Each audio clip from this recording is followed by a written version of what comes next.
Salutations, dark listeners. I hope you're ready to feel a skin crawl, because tonight's tale isn't about ghosts or monsters. It's about something far worse. A place where the walls close in and darkness breathes down your neck. The story started like any other, a dare. A group of us heard about an abandoned house. Old, rotting, but haunted, supposedly.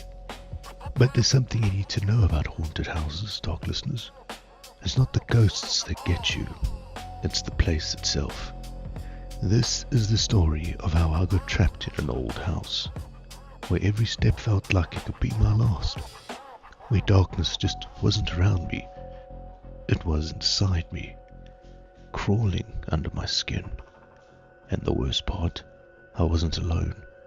No one is ever alone in a place like that. We thought it was going to be just another night of exploring.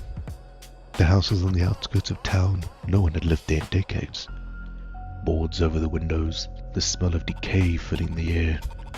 At first it looked like any other rundown house. Rusty gates, cracked windows, old plaster peeling off the walls. It was just a house, right? Just an old, forgotten house. But the second I stepped through that door, I knew something was wrong. The air was too thick, heavy. It pressed against my chest, made it hard to breathe. We laughed it off, of course. We were brave, right? The house was old. Of course it felt creepy. It wasn't anything more than a dilapidated shell. Or so I thought. I moved deeper into the house, the others trailing behind me. The floors creaked under our weight. The ceilings felt like it was pressing down, and the walls, God, the walls. They were close, too close. Every room we entered felt like we were stepping into the heart of the house. Claustrophobic, tight. The air was thicker at the back in the rooms that had been sealed off for who knows how long. We made our way down a narrow hallway. Darkness seemed to move with us. The shadows were alive, slithering across the walls, creeping towards us like they were waiting. I don't know why I didn't say something earlier, but that movement, that sinking feeling, it was too late. We were trapped. In the smallest room in the house, at the very back under the stairs, the door was locked, but we forced it open. Inside was nothing, or so we thought. The room was bare, no furniture, no decoration, just a small wooden trapdoor in the center, and the air in that room, stale, almost suffocating. One of my friends pulled open the trapdoor. I didn't want him to, but I couldn't stop him. We had to know what was below. We had to know what was hidden. The stairs led down into darkness, a small, cramped space under the house. Claustrophobic. It felt like the walls were pushing in. We descended into the darkness. The smell down there wasn't just mold. It was something worse. Something rotting. We reached the bottom.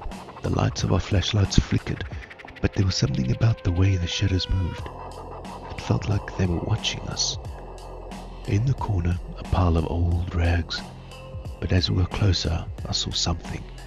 There, under the rags, was an old book, bound in what looked like skin, covered in strange markings. The air was so thick now I could hardly breathe. But it just wasn't the air. It was the feeling, like something was closing in, like something had been waiting. I opened the book, and that's when I heard it. A whisper just above a murmur. Join us. The voice sounded like it was coming from everywhere, but there was no one there. And then I saw them. Figures standing in the corner, their faces hidden in shadows. They didn't move, but I could feel their presence watching us. I couldn't breathe. My heart was pounding in my chest. I felt the walls closing in. The air was thick with the smell of rot and decay. I turned to run, but I couldn't move. My legs wouldn't obey.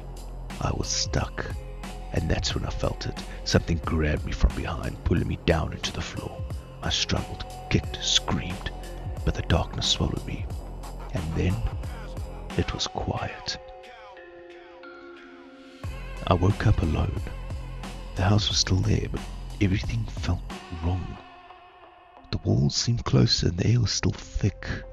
I could feel the house breathing, moving with a life of its own. I tried to leave, but every door was locked, every window sealed shut. There was no escape. The cult was still there, waiting.